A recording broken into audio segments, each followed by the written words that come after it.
Yo, what's good? It's your guy Marc Papers, back with another episode of Gelato Talk, the highest podcast on YouTube, where we mix wisdom with that divine energy. If you like this podcast, make sure you sub it, leave that like, drop a comment. But today I want to talk about having cold hands while you make warm intentions. You know what I'm saying? Like, essentially having no or less emotions while you make business moves. And I think that's really important, right? Like, when you're doing anything as far as structuring and building something, as far as like your business, you got to be the type of person that you can't put the emotions in front of it. You know what I'm saying? Like, I tend to be very cold when it comes to business, right? Like, you wanna be the type of person that you're no nonsense, no fuck around type of person, right? Like, you want to make sure that, hey, when it comes down to business, XYZ needs to happen. We need to do it this way. Contracts need to be in place. Written agreements. Everything needs to be stamped, sealed. T's need to be crossed. Dots, I's need to be dotted. You know what I'm saying? It's just, no one should ever fault you, or no one can fault you if you're making decisions for your own business that, pertain to you. You know what I'm saying? Like, I'm not going to feel away because I'm like, oh, well, I need to, use a different supplier, right? Like, I think that loyalty in my eyes goes sometimes a little too far, right? I think that we as people, we as humans, we like to have comforts, and one of the biggest comforts, it's the emotional connection to another person, right? Like, I always use analogies, right? That's the spiritual, the wisdom, right? When I'm on social media, I personally feel that social media is gone a different way, but that's not what I'm going, right? I think that it should be social, very, very social. Like, when I follow a page, not even someone, when I follow a page, sometimes I follow a brand like that makes a product that I like. Why do I follow that? I want to see what they're posting. I want to see if they made a new Skittles. Like, I'll follow stuff like that. Did they make new Skittles? Like, did your brand come out with a new product? Clothes I like to wear, the brands, I absolutely follow them. They dropped a new line. A new product, right? Social media has made us follow each other, but sometimes I feel that people just follow for the sake of following, like just to press follow, just to do it. That's cool, but you're kind of taking up a follow space from someone that probably wants to engage with it, right? Like, you not really connected to that person, so it doesn't make no sense to really follow them, right? So having no emotional connection, for me, I will remove a person like that, right? Like, I don't want my follower numbers to say 6 million, right? But every time I drop a record, I'm not talking about on the likes and the fire emojis. Every time I drop a song, I only get 2,000 plays. Now, how can I have 6 million followers but only 2,000 plays? It's who's following me, right? Obviously, they're not following me because of the music, right? They're following me because something else, right? Maybe they just want to hate on me or look at me or keep in the know of what I'm doing, right? I don't know. I feel like a lot of times, if you look at the Kardashians, they probably have an equal amount, or a lot of people that follow them or watch the show and stuff like that don't like them. Follow them to leave negative comments or to kind of knock them down. And you got to be the person that, if you're the business owner, you're the creator, You got to say, hey, well, I don't really want this stuff next to me. I don't need this stuff next to me. It's not helping me. So you got to cut it off, you know, like a supplier. Like, for example, like if you had a pizza shop and I'm loyal to you, right? I always buy my flour from Dave's Flour. He makes good flour, great price. He delivers, everything is great. I've been working with this man for 5-10 years. Great, amazing. Now, I'm not saying if James opened a shop and instead of I'm paying $10 a bag with my boy Dave, I'm not gonna jump ship to go to Dave because $1. No. I've been working with this guy for 10 years, right? Like, he drops it off, like, he knows my staff, like, it's we don't have to do anything. He knows how much I have to order, everything is good. I'm not gonna change it for $1. Now, if this shit's, my business is suffering and I really need to squeeze money, right? We ain't making the sales we used to, so I gotta dial back my expenses. Well, then I might have to have a conversation with Dave and say, yo, can we do $950? Can we do $975? Again, I bought this man's product for 10 years. Now, I don't know how much you know business, but if his product costs $9, that's not what it costs him to make it. It don't cost him $9 plus how much he get. He probably makes it for $4, $6, right? Somewhere in there, there's a squeeze. There's a leeway. Some leeway. It's something he can play with, something to reduce his thing so that I can get a reduction so I can keep in business and I can keep buying his fucking $9 flour. But if he's gonna be stupid, he's gonna say, nah, I can't do nothing. I can't do nothing, Mark. We our hands are tied. Well, then I'm going to call. I'm gonna see what's up, Dave. Yo, I know you got. What's up with that? I'm gonna call him up. Why not? I went to him first. So I think that loyalty sometimes in business should be like a step process, right? Like I should come to you first. I should check with you first. I should try to do business with you first. We should try to maneuver this before anything else, because as soon as I need help, you gotta respect me. It's not loyalty anymore. It's not gonna be any loyalty. And I think sometimes people don't really understand that. In business, it's cold, it's cold, it's cold. It's cold.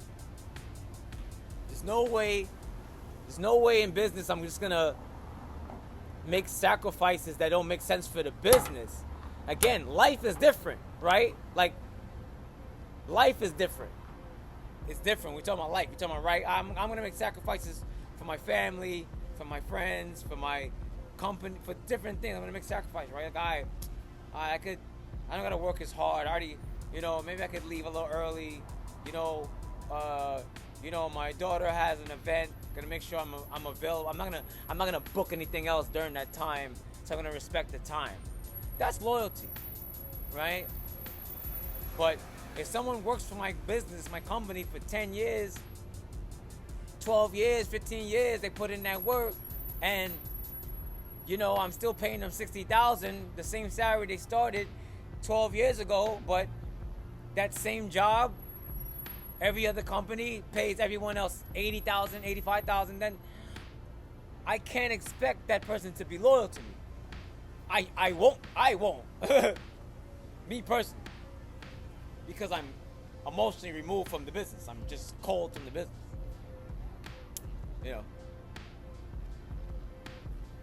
The business is what it is. It's a expenses. It's revenue minus expenses equals my profit. So what can I say, right? And my staff, that's why I treat my staff really well. I treat my employees really well. I treat my artists really well.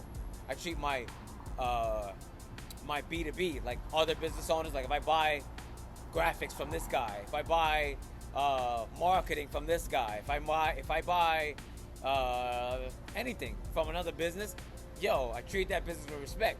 I pay on time. I show up. make sure that I respectful when we correspond. You know, I'm clear in my instructions. Hey, I want it like this, like that. You know, if they, only thing I don't tolerate if it's late, right? If I paid you whatever it costs to deliver on that day, to deliver it that day, you gotta deliver it. I don't give a fuck who died. I don't give a fuck what happened. I don't care if you shit your pants that day. I don't care if you, the car broke. I don't give a fuck.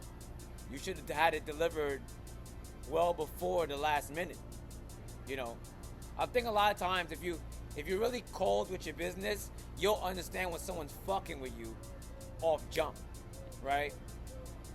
Like, quick, I had a client that he wanted to do a website, right? I don't build websites, not normally. It's not something we normally offer, right? We don't need to. But I can do it. I know how to do it. But if you come to me and ask me, all right, whatever, just give me $500, I'll do it.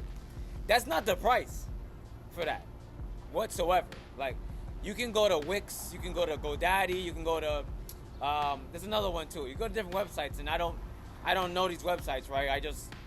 I'm just giving you examples. You can go to a website and they have templates, and they'll just build the website, just type in what you want, all of that. You couldn't do that before. So people that used to build websites, they had to write in the code. Like, if you ever had a MySpace page, you know the code. I gotta take these glasses off. They're just fucking annoying. They keep dropping off my face. It's annoying. You had to know how to write the code to build the website. Like, how to make the button click, it was a code. To make the banner on the top was a code. Now it's not like that. So I told the guy, hey, $500, because again, I know in the marketplace, it's not what he don't need to come to me. So if you coming to me, you must want something special. You must want something like more detailed. That's why you're coming to me, because you don't need to. So I told the guy a cheap price, get it out the way. Because I'm so cold in business, I already lowered the price to just secure the deal quickly. I didn't want to negotiate. It's really about $2,000. But I didn't want him to say, well, can we do 15? Can we do 8? No. $500, give it to me. I'll get it done immediately. With the second I saw him hesitate in delivering the payment, moving to the next steps, in telling me what he wants, and just getting it done to the next step, I know he's bullshitting. Because there's no emotion to my endeavors, right? Like, again, I told you, I didn't even want to do it. So it's business transaction for me. So I'm like, hey, send me the information. What do you want? The color scheme you want, and when would you like this delivered by? This, like, hey, I would like a Whopper, put cheese, put a burger, put onions, mustard, pickles, and a brioche bun. Like anytime in business, like for an entrepreneur, what's gonna happen is someone's gonna pretend like they don't know how to buy your product, like they don't know how to order it. That's cool. You may sell something that they don't know how to buy it, right? Like if you sell flowers, well, they don't know what kind of flowers you sell or how they can order it, when is it delivered. Like they might not have bought that before. That's cool. But if they really want to buy it, they're gonna say, well, so how does this work? Or so like, how do I get? They're gonna ask you to buy the shit because they want it. They're not gonna bullshit. Why would they trying to buy it? They trying to buy that. So anytime in business, removing the emotion is gonna show you how to be more fierce, how to be more straightforward, and how to get the deals without having to maneuver and kind of see if this person really wants to purchase your product. Because wasting time with someone that wants to kick the fence, I think that's the saying. Like they're kicking tires, right? You go to a used car dealership and you kicking tires. You're like, oh hey, how much this cost? Oh, what's up with this car? Oh, what's up with this one? They're not buying anything. They're just wasting your time. That's cool if you have nothing to do. If you're a new business, if you want to kind of, maybe you want to test out something. There's a purpose for that. But that person is gonna stop you from getting that sale from you really want, right? That person's in your store, and maybe someone wants to buy, and they're like, oh, well, they look busy right now. I'm gonna come back. Maybe they're a little nervous. You know, they might only have enough just to buy one. They don't know how much it costs, so they get scurried away because someone's in your store wasting your time. You know what I'm saying? I think that the more you do this, it'll get easier, and it also translates into your life, being that you'll be able to say, hey, I know that in my business. Everyone knows Mark. Like, I don't fuck around with my business. Like, I'm telling you, like, I'm not gonna just give you a deal or a discount just because you're my friend or nothing like that. If you're a repeat customer, I'm gonna send you a coupon. You know, I'm gonna send you something. I'm gonna offer you something because you're already buying stuff, right? I take care of my customers, my client base. But anyone else that just kind of want a discount because you know me, no, man. This shit costs fucking $100 for me just to make it. So I gotta sell it for a certain price. So I'm not gonna give you, you know. I think at the very least, if I really wanted to, maybe I would give it to you at cost. Like whatever I pay for it, I'll give it to you for that. If you're my friend, I think that's what any friendship. That's where the buck gotta stop. Like if that's up to you. But if you don't want to give the discount, you don't gotta do it. You don't gotta do nothing for nobody just because they ask you or because they want to. Like, no. Why don't you find a way to give me what I asked for? Because if you respect me, you would think I'm asking a fair price, right? If you lower my price, you don't respect me. You think I'm marked it up by 500, which is not true. A lot of times I find in business, the more veteran and seasoned businesses, a business I've been around for a long time, they don't have a lot of profit margin. Or we don't have a lot of profit margin. Like, I'm not doing this and I'm not charging a bunch of money because, I got repeat clients. I have a lot of business coming in. I don't want them to leave more than I'm trying to just make a quick buck and then I'm leaving. I don't want my clients to leave. Two different things, So, again, I want to just wrap this one up. If you got any questions, let me know. But you can always leave a comment. You already know. Or like it. And make sure you sub the channel. It's your guy, Marc Papers. Gelato Talk. The highest podcast on YouTube. You already know. Get ya.